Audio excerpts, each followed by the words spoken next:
कल डॉक्टर साहब का प्रवचन सुन रहा था मैं। प्रवचन सार में लास्ट में अंतिम गाथाएं थी।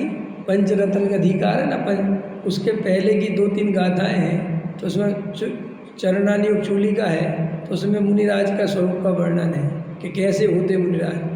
तो उसमें लिखा कैसे मुनिराजों का सत्संग नहीं करना। क्या सावधानी करी कुंद कैसे मुनिराजों का सत्संग नहीं करना। तो जो संसारियों के संग प्रवृत्ति करते हो उनका सत्संग नहीं करना। समझ में आया कि नहीं आया? किनके साथ? क्रिया में कोई दोष नहीं लगाते, बिल्कुल 28 गुण पलते हैं, लेकिन समाज का संसारी जीवों का बहुत सत्संग करते हैं, माने उनके साथ बहुत वार्तालाप करते हैं, उनके साथ उठते बैठते हैं, उनके कार्यक्रमों में पार्टिसिपेट करते, माने वहाँ बैठते हैं। इससे तो ऐसे साधुओं के सत्संग से बचना। ये नहीं साहब 28 गुण तो पालते हैं कि भाई साहब क्या लेना।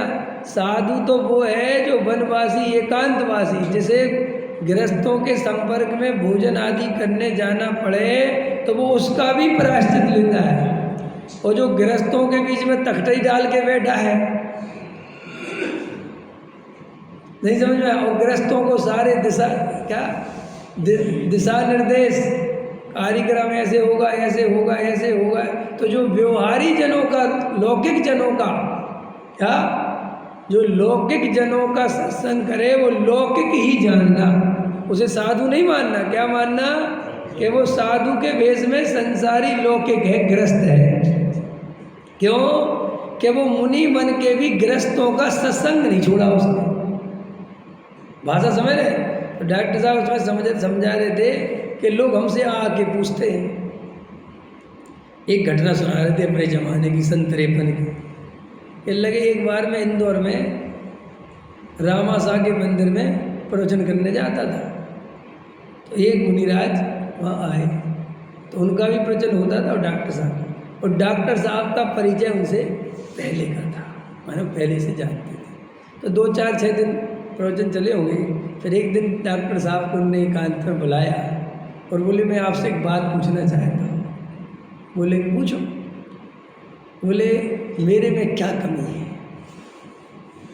क्या बोले? मेरे में क्या कमी है? डॉक्टर साहब ने कहा क्यों? नहीं, बोले बताओ। देखो मैं अपनी कमी सुधारना चाहता हूँ, अगर मेरे में कोई कमी हो, और आप देखो इतना स्वाध्याय है, आपने शास्त्र पढ़े, तो मेरी कमी बता दो, तो मैं साधु बन गया तो कम से कम वो कमी तो दूर कर लूँगा। डॉक्टर साहब ने कहा नहीं छोड़ो, कोई बात नहीं है, कोई कहाँ तक क्या बात, नहीं आप बताओ। तो दादा ने कहा आप ये बताओ आपके मन में प्रश्न क्यों आया? तो उन्होंने कहा आप मुझे नमस्कार नहीं करते ना।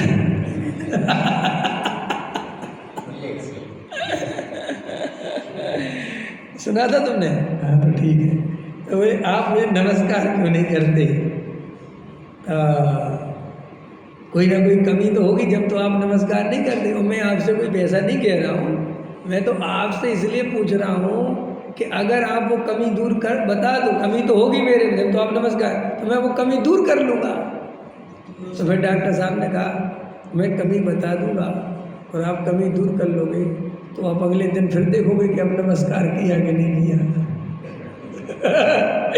फिर अगले दिन फिर आओगे कि अब कौन सी कमी है, समझ में आया कि नहीं आया? तो फिर मैं कोई बताऊँगा तो क्या होगा, कितनी कमी बताऊँ? डॉक्टर साहब ने कहा देखो सबसे बड़ी कमी तो यही है कि आपको ये सब विकल्प क्यों आया कि मैं आपको नमस्कार नहीं करता। क्यों आया? सच्चे साधु को कभी ऐसे विकल्प आते ही नहीं कि कौन उन्हें नमस्कार कर रहा है और कौन उन्हें नमस्कार नहीं कर रहा है। उन्हें तो कोई गाली दे जाए तो और नमस्कार कर जाए तो उन्हें न राग होता है न द्वेष होता है। और आपका ये विकल्प ही बता रहा है, आप देख लो कितना मुझसे और बोले मेरा क्या। और फिर तो डॉक्टर साहब इस अंदर में बता रहे थे कि कई साधु पूछते कि हमारे 28 गुणों में क्या दोष है, हमारे 28। अरे भैया हमें क्या तुम्हारे 28 गुण देना, तुम लौकिक जनों की सत्संगति करते हो, समाज में उठते बैठते हो, यही तुम्हारी सबसे बड़ी कमी है। बहुत अच्छा वचन था वो, कि उसमें गाथा है मूल में कि जो लौकिक जनों की सत्संगति में पाए रहते हैं ऐसे साधु सच्चे साधु। उसमें ये नहीं लिखा कि 28 मिनट नहीं पालते कोई दोस्त, ये नहीं। अरे भाई सबसे बड़ा दोस्त यही है कि तुम संसारी जीवों के साथ वार्तालाप करते, उनके साथ उठते बैठते। उससे ज़्यादा बड़ी कमी क्या बताएं? क्यों वनवासी एकांतवासी क्यों हुए? ये कपड़े क्यों उतारे? ये गृहस्थों की आखिर घर छोड़ना माने क्या? घर में रहने का आपने निषेध किया तो उसका अर्थ ये थोड़ी घर तो छोड़ दिया और समाज के बीच में रहने लगे, ये क्या मतलब हुआ? भाई अगर समाज के बीच में रहना था तो घर में ही रहते, लेकिन घर क्यों छोड़ दिया? कि हमें अब गृहस्थों के बीच में नहीं रहना, क्योंकि ये गृहस्थ हमें राग द्वेष कराएंगे, कसाय कराएंगे, दुनिया भर की बातें बताएंगे। इसलिए वनवासी माने एकांतवासी हो गए, निर्जन स्थानों पर रहते हैं जहाँ पर, और अगर भक्त आवे भी तो बिल्कुल बातचीत नहीं करते, उपयोग नहीं फरमाते। जैसे बहुत सारे आ गए भक्त तो भाई मुनिराज के दर्शन करने तो जाते ही हैं ना लोग। अब मुनिराज बैठे हैं तो उन्हें कोई विशेष और ऐसा बहुत कम ही बोलते हैं। क्यों बोलते हैं? प्रश्न है मेरा। मुनिराज 2 3 4 बार बोले तो क्या दिक्कत है? बताओ, 3 4 दफ़े प्रवचन करें तो क्या दिक्कत है? भाई दिक्कत ये है कि ज़्यादा बोलने से संपर्क बढ़ता है। जो भगवान की दिव्य ध्वनि गिरती है दिन में 3 दफ़े, वो वीतरागी हो गए, पूर्ण वीतरागी। उन्हें अब कोई जगत की चीज़ प्रभावित नहीं करती। और दूसरी बात, वे बोलते कहाँ हैं? वो तो अपने आप खिलती है।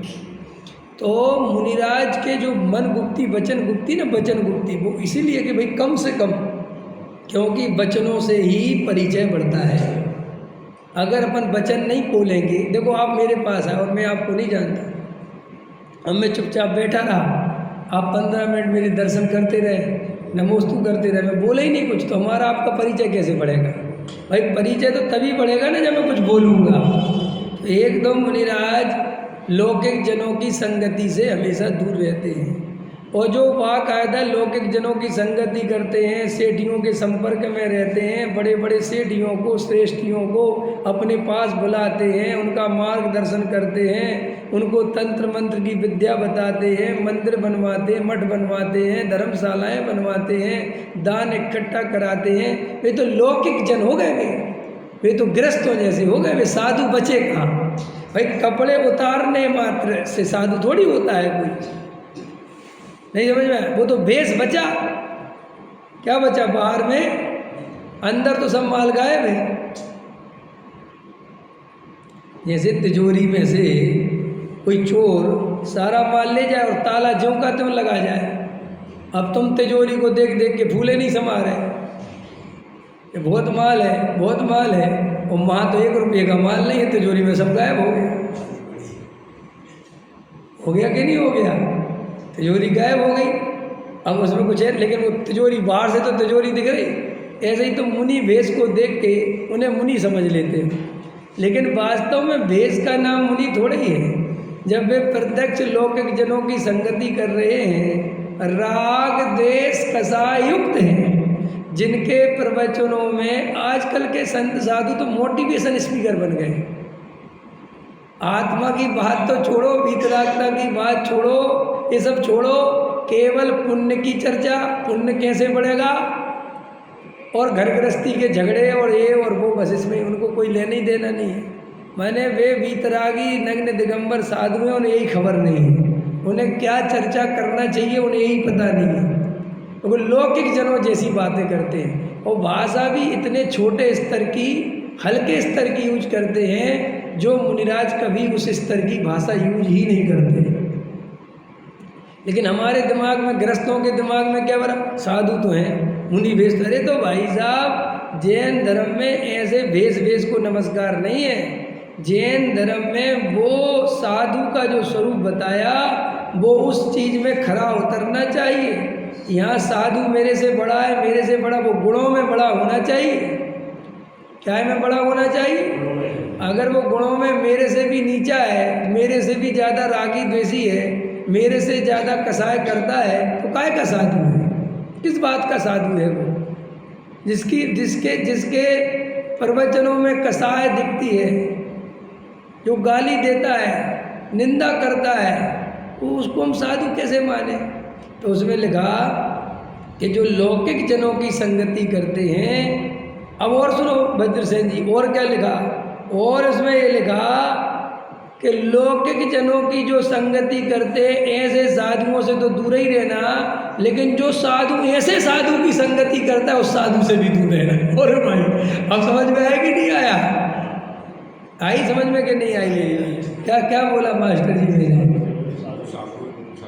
हाँ, मैंने कितना सावधान किया कि साधु कि वो साधु डायरेक्ट तो नहीं करता, तो भैया वो डायरेक्ट तो लौकिक जनों की संगति नहीं करता, लेकिन जो साधु लौकिक जनों की संगति करता है वो उनके साथ रहता है, तो वो भी लौकिक जन ही है।